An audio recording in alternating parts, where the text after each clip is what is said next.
ముఖ్యంగా 6 గ్యారంటీ పథకాలలో కూడా అన్ని కూడా మ్యాక్సిమంగా అన్ని అమలు చేసిండ్రు రేవంత్ రెడ్డి గారు వారి సారథ్యంలో. అదేవిధంగా మంత్రివర్గం కూడా మంచి చాలా స్పష్టంగా ముఖ్యమంత్రి గారికి సహకరిస్తూ వాళ్ళు కూడా మంచి పనులు చేస్తున్నారు. అదేవిధంగా ఇప్పుడు 2 సంవత్సరాలు పూర్తి చేసిన సందర్భంగా ఇప్పుడు నిన్న ఇవాళ గ్లోబల్ సమ్మిట్ అంటే చాలా పెద్ద ఎత్తున రాష్ట్రంలో పెట్టుబడులు పెట్టబడికే గ్లోబల్ సమ్మిట్ 2 రోజుల పాటు గ్లోబల్ సమ్మిట్ నిర్వహిస్తున్నారు ముఖ్యమంత్రి గారు వారి నేతృత్వంలో.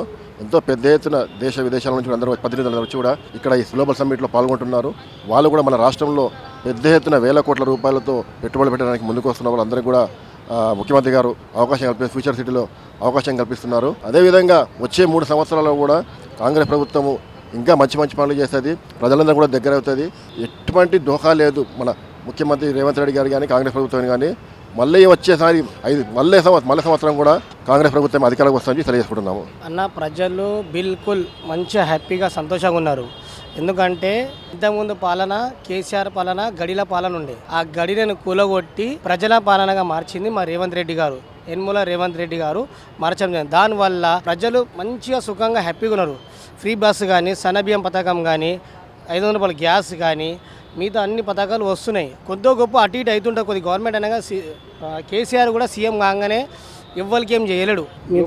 ద్వారా ప్రజాధనం వృధా కాదన్న. ఎందుకు వృధా కాదంటే ఇప్పుడు మన బయట నుంచి సంస్థలు వచ్చి మనకు డెవలప్మెంట్ అయితేనే మనకు ఉద్యోగాలు వస్తాయి.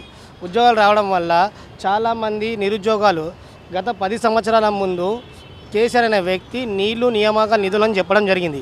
నీళ్ళు ఎక్కడ పోయినాయి? ఆయన ఫామ్ హౌస్కి పోయినాయి. నిధులు ఎక్కడ ఉన్నాయి? వాళ్ళ ఇంటికి పోయి. నియామకాలు అయితే వాళ్ళ ఇంటనే. ఈ మధ్య కవిత ఆ నిధుల కొంచెం ఒక ఆమె జరిగిపోయింది. నెక్స్ట్ కేటీఆర్ హరీష్ రావు ఇద్దరు కూడా జరిగిపోవడం జరుగుతుంది.